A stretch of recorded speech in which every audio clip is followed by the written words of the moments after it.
You're listening to the Thrive Podcast, where every week we dive into a practical, tactical tip to bring you from a life of simply surviving to thriving.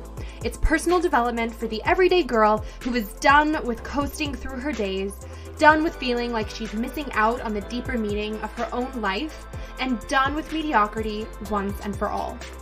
Because it's not enough to simply survive. You deserve to thrive. Welcome back to Thrive. Do you ever feel like you're a bit out of alignment with who you truly are? Or maybe who you want to be? If so, you are going to love today's chat with my new friend Marin. Marin is a coach, speaker, and soon-to-be author who figured out what she really wanted in life after leaving her positive psychology PhD program to pursue her dreams. She drops so many practicals for us today, from figuring out if you're more action-oriented or intention-oriented, to knowing how to actually listen to your fears, to setting more effective boundaries in life, whether that's with other people or just with ourselves. So stay tuned through this episode, drop it 5 stars if you like what you're listening to, and welcome Marin. Thank you so much for having me. I am so excited that you're here. Welcome to Thrive. This is super cool because everything you do and everything that you help women do is really in alignment with thriving.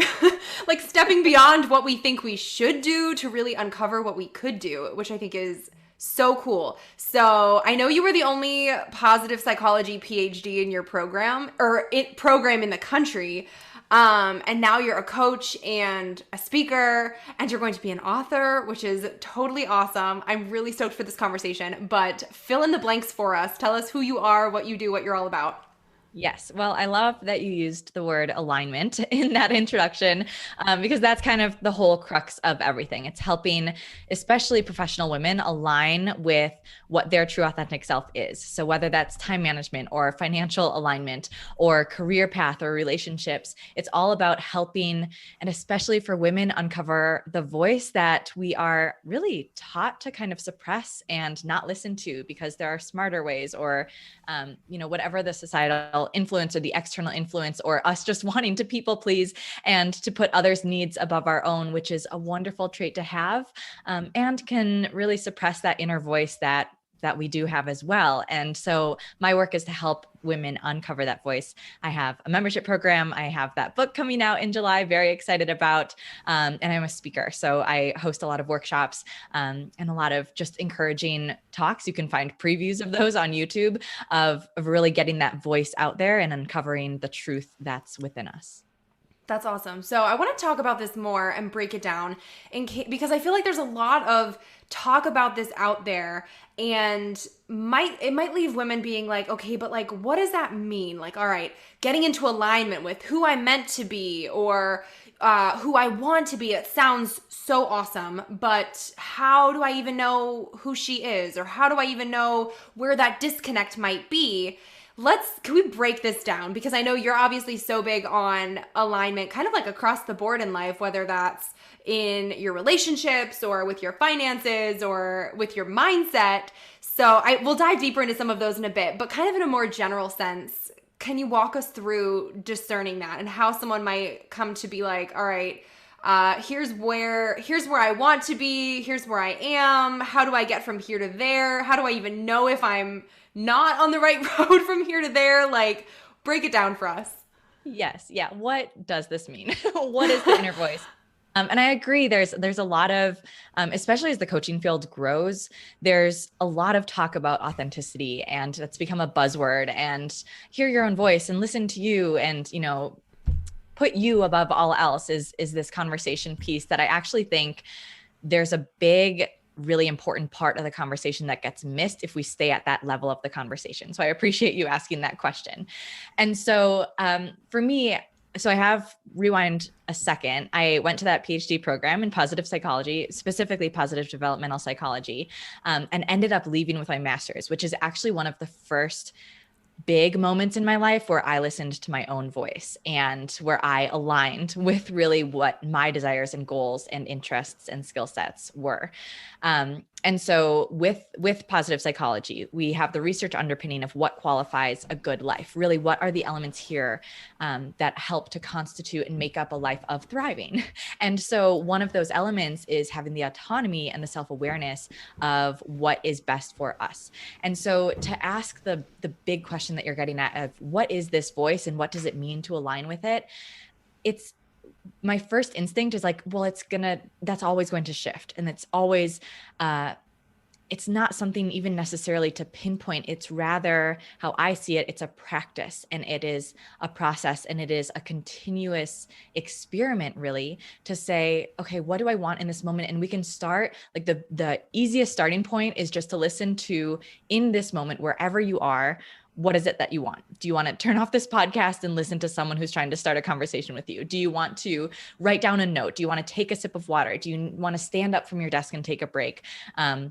Or pull up a YouTube video that you saw the other day that's just on the back of your mind. So it's listening to these really small instincts within us of like, okay, this is what I'm wanting to do. And rather than suppress it, to give space for it. And of course, there's a time and place for certain things. And so we can't always just jump to whatever we want to do in that moment, but give yourself permission to say, hey, this is important. I'm hearing this within me. I'm like feeling this instinct. I'm going to align with it with my actions or with what I say or what I'm doing with my life. And again, it can start really small. And the more we foster those small moments of alignment, the more we will answer that question for ourselves of, okay, this is what my voice sounds like. And this is what it feels like when I'm in alignment versus out of alignment with that. Super interesting. So my first question, hearing all of that, is how do you also simultaneously develop discernment in that process? And I'm glad you kind of hinted at that in what you just said, but where you're not just going with your gut instinct or your primal instinct for something, like when there are other maybe bigger or maybe more long-term sorts of things on the horizon that you're working towards.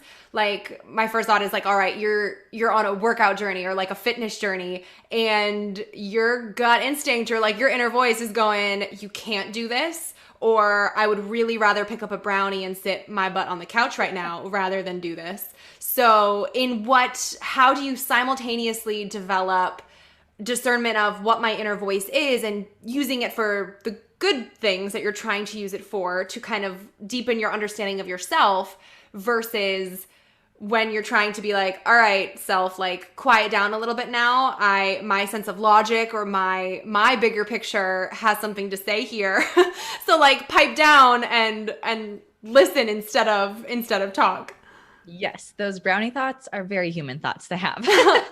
And so one of my favorite things to do with clients when we're on a one-on-one basis is when this really happens in its fullest form is what I call caricature development. And so it's creating, and this feels a little out there at first, but it is so helpful to reduce the scattered feeling that sometimes we have in our head when there's so many different thoughts and feelings and goals going on at the same time simultaneously. So we create little caricatures, essentially little personalities of all these different voices. And what that does is it helps, for instance, if there's a part of you that's saying, I really just want to like sit down and have a brownie, maybe that is your quote character that wants to take care of yourself in this leisurely way, that wants to take a break, that's been working really hard all day and just needs some compassion. And so that's a part of you. Then there might be another voice that's saying, and I'm on this fitness journey and I'm so excited because I want to feel good. I want to take care of my kids. I want to be around for my great grandkids or whatever that goal is. And that's a different character. And so when we separate those pieces of ourselves out, it helps again to unscatter and to clarify, okay, there's like 5 voices speaking right now. Let me separate those, gain clarity on which one I want to listen to in this moment. And also not to dismiss, for instance, the brownie voice.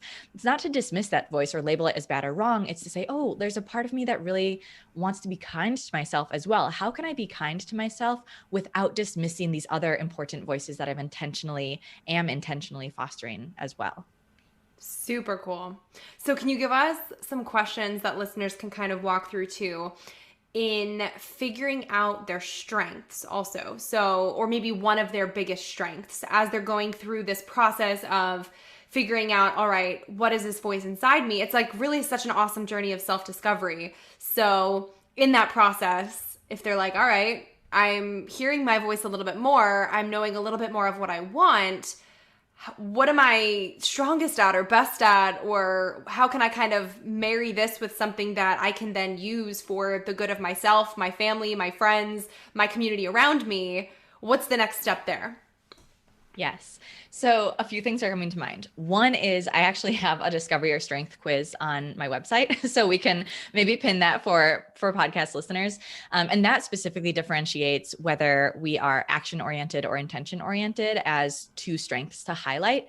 And the importance of differentiating that is that I've seen in my clients that we tend to fall into one or the other of those categories. And if we don't recognize which of those is our strength, we might fail to find balance. And that's where burnout happens, or that's where we get really frustrated because our goals and our dreams aren't coming to life. So especially if we're intention oriented, we're constantly in that reflective mode. I nicknamed it the personal development junkie. We're reading all the how-to books, we're listening to all the podcasts, and it's amazing. It's a strength. It is a strength. And if we don't purposefully incorporate action, then we might stay on that hamster wheel of personal development rather than implementing the things and making those bold actions that help create it as an actual reality rather than just a dream. And then on the contrary, less of my clients are action oriented, but I am action oriented. That's why we opposites attract. And so on the action oriented side, if we're always implementing, that's when we get into that slippery slope of I'm following the rule book, I'm doing what I'm told, this is what my parents did, and that we feel off because what we actually want, our intentions and reflections, don't have a space in the conversation. And so it's to purposefully incorporate the intention side of things. So there's one answer. Take that quiz. It's 9 questions. It's really fun. Another thought though is actually listening to our fears is, I think, almost this shortcut to finding our strengths, which might feel a little bit different than what we've heard before. But in my experience with clients, and personally, the things that really evoke that strong sense of fear or worry, and that really almost stop us in our tracks from doing something that we want. So say finances come up time and time again. It's to actually bring that fear in a safe space. If you're comfortable to, maybe enlist the support of someone else, whether that's a friend or a coach or, just a space that feels supportive. But to actually bring that fear to light and to say, okay, I am so scared of my financial situation. What is the story that's going on here? And oftentimes under those fears are our strengths, are the things that matter most to us, our top values. So it's maybe security, or it's maybe connectedness to our community, or generosity is actually the thing that's propelling it. And it's coming out in a fear, but actually when we're able to dig under to that base level, it's the thing that we value. And that's why we feel it so strongly. That is so cool. I've actually never heard anyone worded or presented that way, and that makes so much sense. So I'm really glad that you broke it down like that, because oftentimes I just feel like oftentimes you don't hear people say it like that, where it's like your strengths are actually somewhere in there underneath the fear, where it almost feels like it becomes a fear because it's like against a core piece of you, or you feel a core value, a core piece of who you feel like you are, all of a sudden kind of feels like it's an opposition of something or being threatened. And that's where that sense of, oh no, this isn't good kind of comes up. So that is a really cool way to think about it. I think people will kind of go, whoa, that's light bulb. Yes. And oftentimes I feel like we're told to suppress the fears, or like just grind through, just work through it. And there's so much value there. So even if you look at it for the first time or at like one little surface layer, you're bound to find some golden nuggets, because we tend not to look at all. Oh, absolutely. One of my best friends and I were literally having this conversation not too long ago with regards to money, because we were talking about our personal money mindsets and our money mindset struggles. And it all came back down to the stories we either told ourselves or the stories that our parents told themselves that we overheard growing up.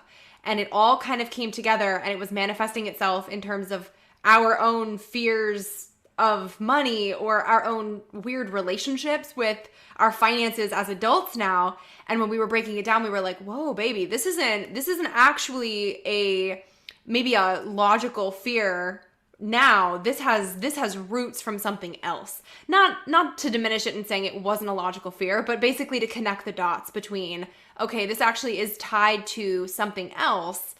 And it's a deeper, more complex thing that's worth unpacking, not just going, oh, it's just a fear, get over it, move on, you'll be fine. It's kind of to echo what you said and to reemphasize that it's important to really be willing to unpack it and sit with it and go like, all right, but like why? Why do I feel the way that I do? Why is this fear coming up the way that it is? Because I think you're absolutely right. It could definitely be a deeper thing there, for better or worse, that's worth exploring. Yes. Yeah. To echo, Brene Brown says this, what is the story I'm telling myself? Yes. Or a question that I ask my clients a lot of the time is that true? To say, is this fact? And oftentimes it's not, it's something that we've created. And just not through a judgmental lens, but just out of curiosity. Absolutely. So when it comes to relationships, since I know we just mentioned two relationships with money, there's like relationships with everything in the world, obviously. We have relationships with other people. We also have relationships with ourselves. So do you have, I'm curious, a mindset practice or anything that you do personally? Because I'd love to hear what it involves and maybe just any tips or tricks for aligning your current mindset with your best self and your potential and this kind of, next better being that we're always striving to be while still acknowledging the enoughness that we are right now, if that makes sense. Yes. Yes. There's a term in yoga philosophy called pranatva. I often refer to it because it summarizes it beautifully, which is just, we are perfect and whole just as we are and continuously growing into more. Oh, love that. Yes, I come back to it all the time. And I think it's hard for us to wrap, maybe I don't want to make that much of a blanket statement, but it can be challenging to wrap our mind around that because it seems like it's opposing. It seems like, well, I can't be continuously evolving into more and be perfect as I am. When in fact, we can do that, right? When we think of even like a growing seed to bring it to something in nature, it's not that the seed is wrong or bad for being a seed when it's a seed or that it's like better once it's a full plant. It's all just different parts of the growth process and the developmental process. Same for us. So I'm actually going to have you reiterate that question because I feel like I just picked up on one last thing you said, but you were talking about relationships and how to align that future ideal with our present in terms of mindset. So basically connect, like if you have a mindset practice that you do now that you like, just because I'm curious. And then basically any recommendations or tips for people in creating their own so that it kind of connects the dots and aligns, so to speak, with who they are today and who they might want to be tomorrow. Yes, great. So one of my favorite, I think the introduction to the mindset practice in this area was when I first did a future self meditation. And it was a guided visualization meditation. So pretty easy entry point because I don't have to really do anything and I'm being led along this whole journey. So it's not like I sit and breathe by myself and my thoughts for 20 minutes. I actually re-recorded my favorite to this date, future self meditation on my YouTube channel. So that's free if anyone wants to listen. And to get a taste of that future self gets us out of our own head, at least in my experience and with clients, from our current reality and just sees from that 10,000 foot view, but also with so much detail. If we could have our ideal, what would that be? And to see it as us. And then to take it a step further, not only do we taste that version of ourselves, so there's one practice in itself just to go there and to meet her and hang out with her for a while, but then also to bring that into the present moment, not in a way of longing or not enoughness in this moment, but rather from a perspective of how am I already like her and can start feeling that and experiencing that now. So one of my favorite, another tangible practice, one of my favorite things I've been doing recently is dancing every morning. I have a dance background and I've been learning a lot about manifestation and diving more into that work recently. And it was just mentioned on the side on a podcast recently, manifest through dancing. And I was like, what a perfect thing for Marin to do. And so what I have done is I've chosen one specific song that just gets me going in the morning. And I just dance in gratitude and just in this fullness of really everything that I want when I get, again, what we were talking about earlier, when I get to the core of things, right? So let's say I have a big financial goal for my company this year. Maybe I don't have those numbers in my bank account right now. However, do I have the expansiveness? Do I have the opportunities? Do I have the perspective? Do I have the vision of that and the taste of that and the feeling of abundance in this moment already? Yes. And so I'm grateful for that. And I lean into that. And that's how my future self shows up in this moment. I already am that. I already have those things and can tap into the feeling that is why those things are even in my vision in the first place. And so whether or not you're a dancer and you want to dance in your office every morning, like I do, like my neighbors look at me like, who is this chick who dances every morning in her office?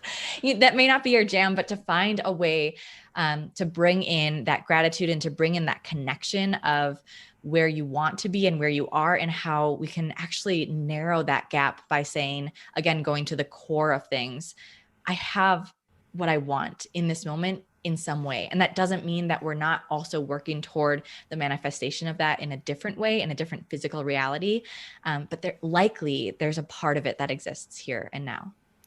That is such a good point, because I think oftentimes we forget that it is not some complete, total transformation that happens to take you from where you are today to where you want to be. It's like you're still the same person. You've changed in a lot of ways, grown in a lot of ways, maybe evolved or transformed in some pretty significant ways.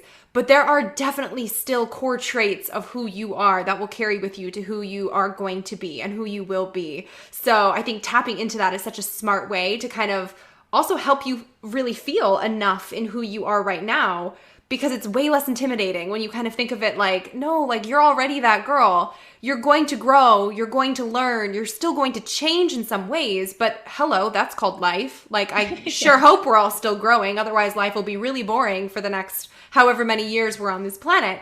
So that's such a cool perspective. And now I absolutely have to know, what is the song that you dance to every morning? Oh, I don't even know the title of it. It's a mashup. Maybe I'll send it to you after this. Please do, because I'm going to now try to dance it out tomorrow morning. I'm like, this sounds like a really fun time, and now I'm into it. It is so fun. And if you've heard the phrase vibrational match, Abraham Hicks talks about that a lot. I feel like it's the quick ticket to vibrational match every morning. And another element I'll add in too is, if we don't feel like if we're not at that place where we can fully buy into, yeah, but I'm not my future self, and it just feels like there still is that gap, it can be useful to also just say, what would my future self do? Like, what would I do 10 years from now? What would I do if I already had that? What would I do if this manifestation already was here?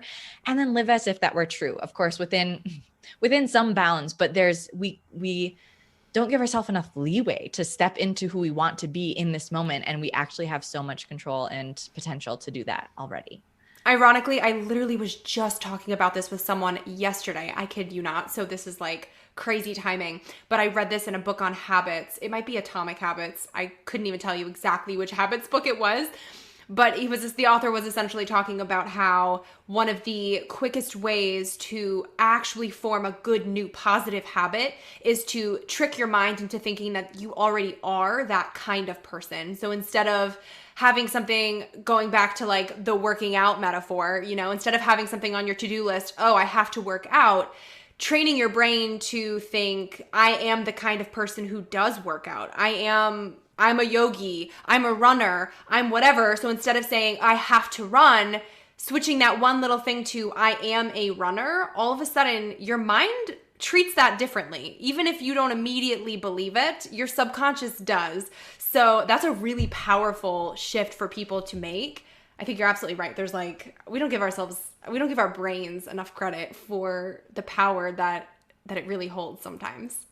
Identity psychology, that is a really powerful kind of hack in the system. And another element of that, again, to make that gap feel not as big and to make it actually believable. Because if for instance, I had never run a day in my life, and then I tried to adopt the perspective of I am a runner, I might resist that more than it being helpful for me. So what I tell my clients is to find the baby step approach. So maybe I don't believe that I'm a runner because I haven't done that, but maybe I can believe I take care of myself. I'm a person who takes care of myself, and start with that baby approach. And like you said, that the power in that, our mind then takes care of the rest, really.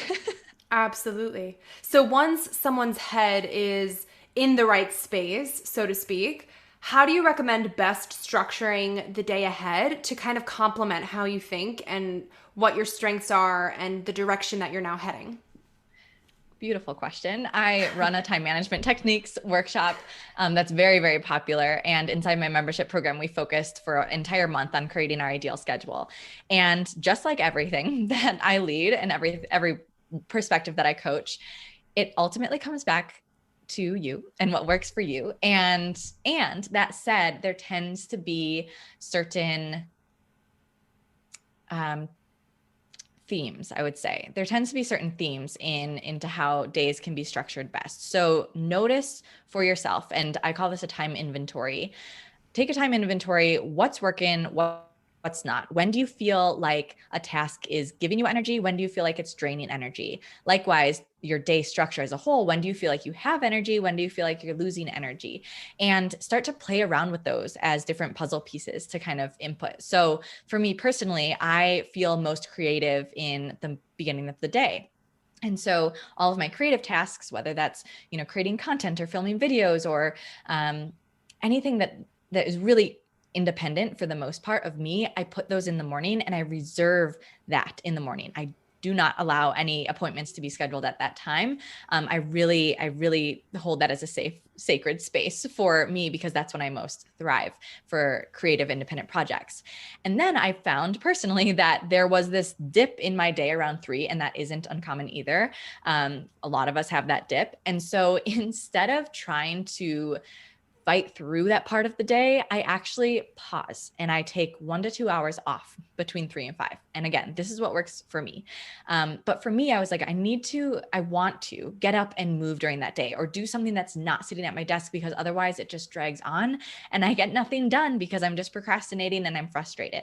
And it's been maybe 2 years since I've adopted this, and it is the best thing I've ever done for my business and for my personal health because it gets me up and moving. It gets a workout in that I really enjoy and value, and not in a way that it feels like I have to or I should. It's like, oh, I get to go do this thing. I get to go leave my desk and try something on, and I'm energized. And then I come back, and what used to take me like 3 or 4 hours is now 1 to 2 hours because I have the energy again, rather than dragging it out or telling myself I have to. And again, coming back to how I started, this is different for everyone. So some of my clients, they created a toy box schedule is what they ended up calling it. And so they had these certain sections of the day, and they created a whole list of tasks during those certain parts of the day as kind of toy boxes to choose from. And so maybe your, a 3 to 5 p.m. slot isn't the movement slot. Maybe that's your connection slot, or that's your creativity slot. But finding out what works for you. And again, there's kind of 2 ways to play with it. One is how you feel throughout the day, just generally. And one is how certain tasks make you feel. So if a task is draining, maybe don't put that at the start of the day, maybe save that for the end of the day, which can be kind of scary to do, especially if, for instance, emails are really draining, to reserve that for the end of your day. But again, back to this mode of experimentation, be in the experiment and see what feels good for you. Oh, I'm so glad that you mentioned all of that because people don't talk about it enough. You hear people talk about whether you're a morning person or a night owl, but there are so many other elements within the day that can impact that. So I'm really glad that I have nothing else to add to that besides just snapping and being like, everyone mentally underline everything that Marin just said, because that's such a good practice to get into, also to self-evaluate your own day, the structure of your day. And I love that you mentioned holding specific space as sacred on your schedule. And I want to ask about that too, in terms of maintaining boundaries, because obviously I think that's something easier said than done for people. But since you are an expert on it, drop us your best tips on effective boundary setting. Maybe both in relationship with others, but also personal boundaries, especially as we do get into these practices of boundaries on a calendar where it's like, all right, even for myself, not doing any other task besides this category at this time, or not allowing, random interruptions from your phone notifications to derail the rest of your day. Drop us your tips. Yes, boundary setting. I just did a survey and I highly recommend this to everyone who's listening. It was part of a program I'm in, but I did a survey to my close family and friends about my strengths. So them sharing with me how they see me. And it was so eye-opening, and boundary setting came up with almost everyone. They said, you are so good at setting boundaries, almost to, just as any strength has its shadow side, almost to a fault, because I can be very boundaried. And so it's also useful for me to incorporate play and a little bit more flexibility. However, yes, I'm very good at providing tips for boundary setting because of that. So the first thing that comes to mind for boundary setting is, again, to use our values as a base point, because I think sometimes we get so caught up in getting worried about, let's say, for instance, this is something I see in my female members a lot, is that we worry about other people. We want to either people please, but they're expecting an email from me, but it's kind to get back to them, or it's respectful to answer in a timely manner. And again, not to label those as bad or wrong, but to see, okay, this is a value I have. I want to respect other people. And then dig even a layer deeper and say, if I want to respect other people, wouldn't it be true that I also want to respect myself? And how would I treat someone else if I was a separate person, right? So like, let's say there's something that's interrupting my time, and my instinct is to let it interrupt my time because I want to respect that person. But can we turn it around and actually use that to our advantage and say, yeah, but I am also a person. Would I find it respectful if my time was interrupted? No, I wouldn't. And so to find these little hacks of, again, using our values to our advantage and shining the spotlight back on us. And it can be a little bit a lot to hold in our mind to, again, I'm bringing up like these different caricatures or seeing ourselves as a different person. But I think the main point of that is just to give some space and to take a step back and see what the big picture is, and use our values not only with other people, but with ourselves as well. And then there are systems that are really helpful to help take the mental energy out of it completely. So my phone, and everyone's phone is capable of doing this, no notifications pop up between 8 p.m. and 8 a.m. No notifications will show. And so I don't have to worry about that sacred space in terms of sleep and rest being interrupted. Another hack is recurring calendar events. So I talked about my creative morning time. I have a recurring calendar event in my calendar where I have this blocked time in my calendar that's, generally labeled. And that's how I know this time always is that. And same with my appointment system for my clients. That's automated, so they can't schedule before this certain hour. I will add into this though, because this has come up so much in my time management workshop, is to also, while we're setting these boundaries, I think, especially if we tend to be perfectionists, which I definitely have empathy for, we can feel like there's a right way and there's a wrong way. And if we fail, or if we don't go according to our schedule, then we've messed up, or, broken something. And I think that's where, coming back to listening to our voice, there's some nuance here. There's some leeway. So I don't always hold my calendar. In fact, I would say I never follow my calendar exactly. Some events take longer than others, or I'll add something in, but it feels good because I know why I'm adding these things in or letting it extend. I know why, where I see the value in, taking an extra hour with this client who I'm just like, I'm called right now. And one of my top priorities is this connection piece and this client, and that feels good to me. But if it doesn't feel good, that's when the boundary can come back in and say, you know what, this doesn't feel good. Let's find a different way to make this value, or to shine this value in a new light. I'm so glad you brought that up too, because I think there's a misconception sometimes that setting boundaries is bad because it makes us no longer the good friend or the good daughter or sister or whatever. Because if you once were the always accessible person, now we think, oh no, I have to set a boundary. That means that no one can reach me if they need to. And now that makes me the bad guy and selfish and whatever. And now that can become a really conflicting thing for people inside, and understandably so.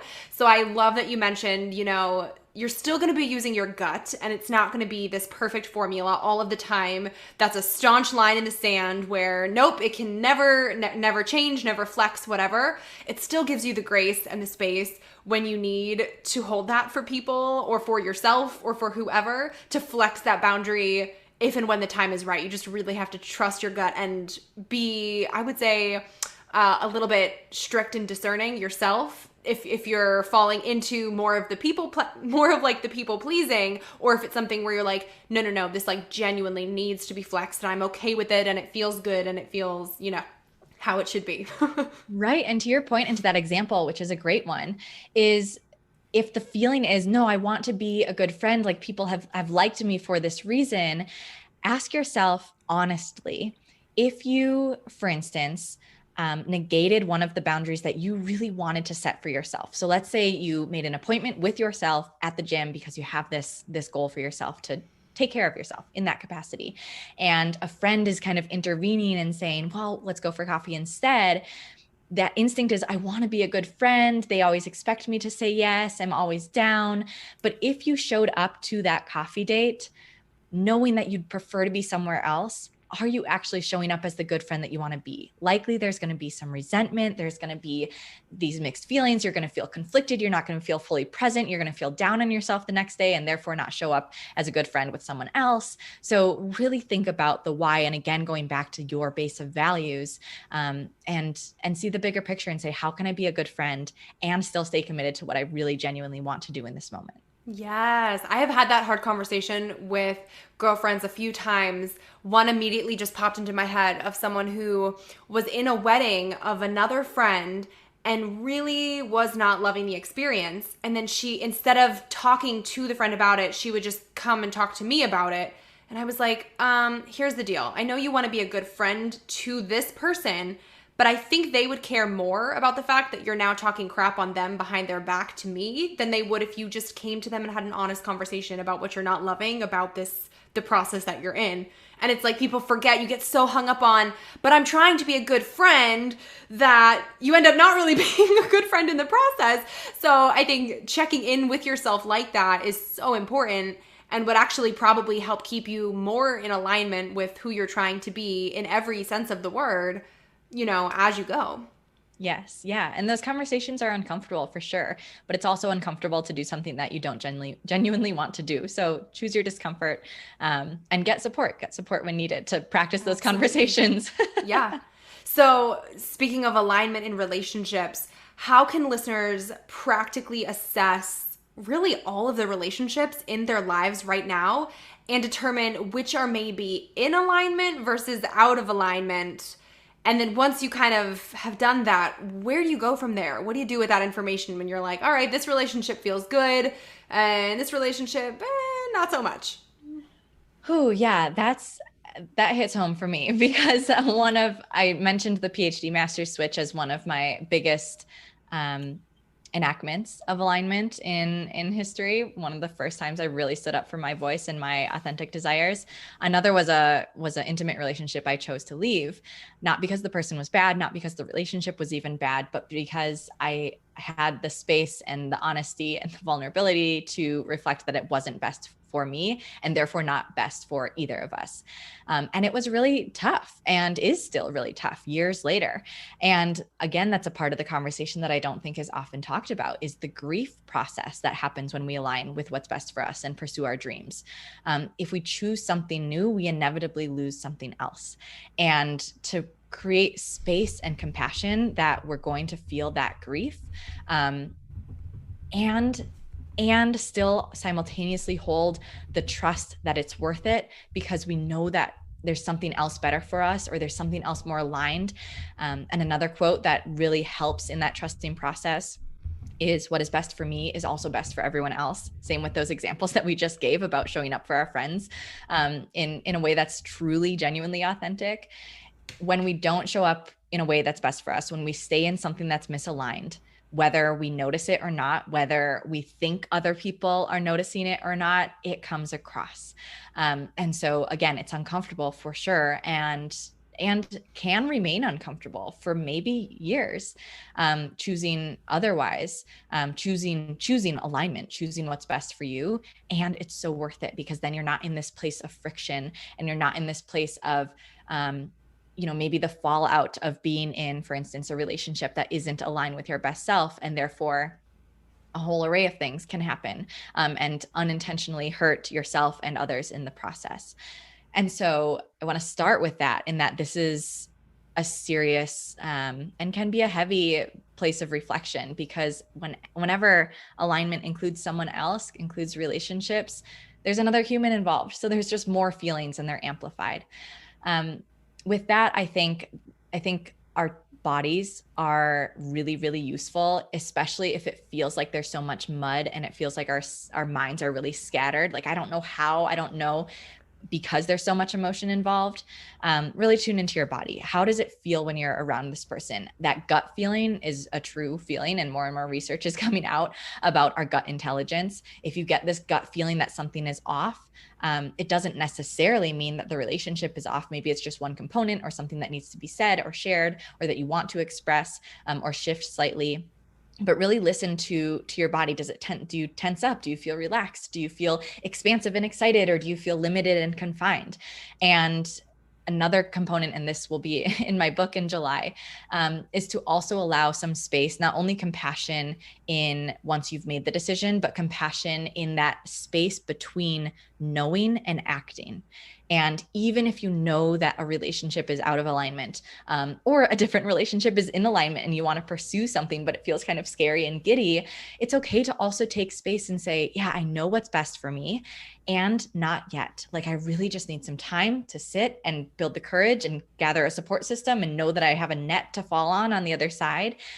Take a breath, take a moment, and then make that action, make that aligned decision. But it's okay to also be compassionate and giving yourself some space, and you don't have to rush into those kind of things, especially when they involve other people. Such a good perspective in that waiting period between knowing and acting. And I also have not heard people really put it that way before. So, Marin, you're on a roll here. But like, it's so true, because how many times do we know something in our gut, and that doesn't mean you automatically pick up the phone and you're like, all right, I just had this revelation, let's make some changes, people. Like, sometimes there is grace and space to sit and ponder and reflect some more and just mull it over. So yeah. I think that that's really wise, sage advice.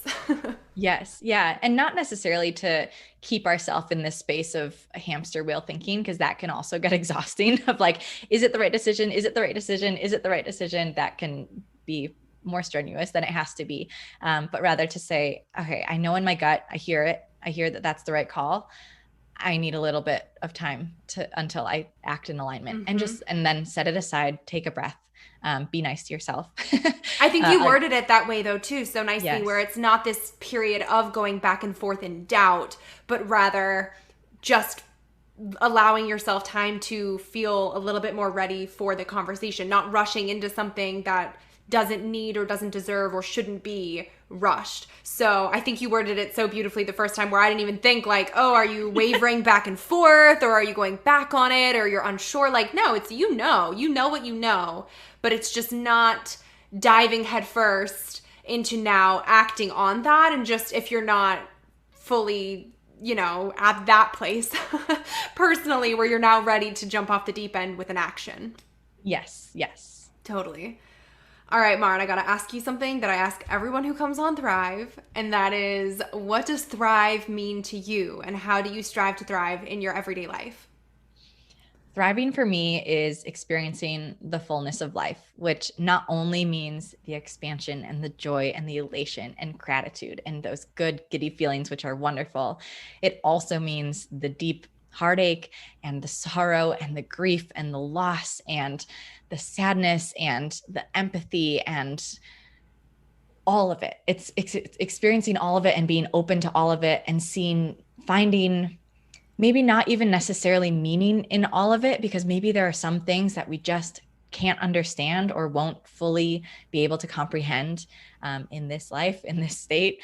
But just being open to it and being able and vulnerable enough and courageous enough to show up for all of it, which also includes the compassion and the opportunity to say, all right, that's enough for today. I'm going to take a step back and watch some Netflix. That is also showing up fully. So for me, in summary, it's just showing up fully and obviously in alignment with my authentic way of showing up.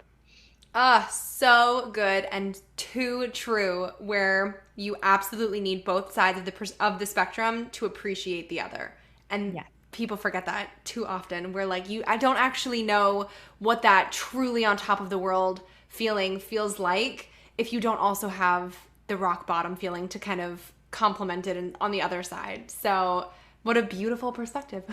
Yes. And that's just life. Like like that's life. Hello. From the discomfort. So we may as well embrace it, right? Yeah, no, absolutely. So tell everyone where they can find you online, connect with you more, and where they can stay tuned for the news of the release of your book in a couple of months. Yes. Oh, so exciting. So head to yesandbymarin.com. You'll find everything there. That's YESANDBYMARIN.com. And if you're just heading there for the first time, I encourage you to check out that strengths quiz that I mentioned at the beginning. It's a free strengths quiz, 9-question, really fun. And then also you'll find on there connection to all my other platforms. So mainly I hang out, if you want the behind the scenes of business, on Instagram.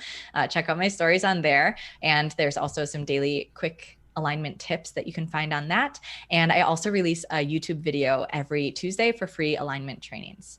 So everything is housed on the website. Check that out first, and then head to Instagram or YouTube if you want to dive more into more material. Awesome.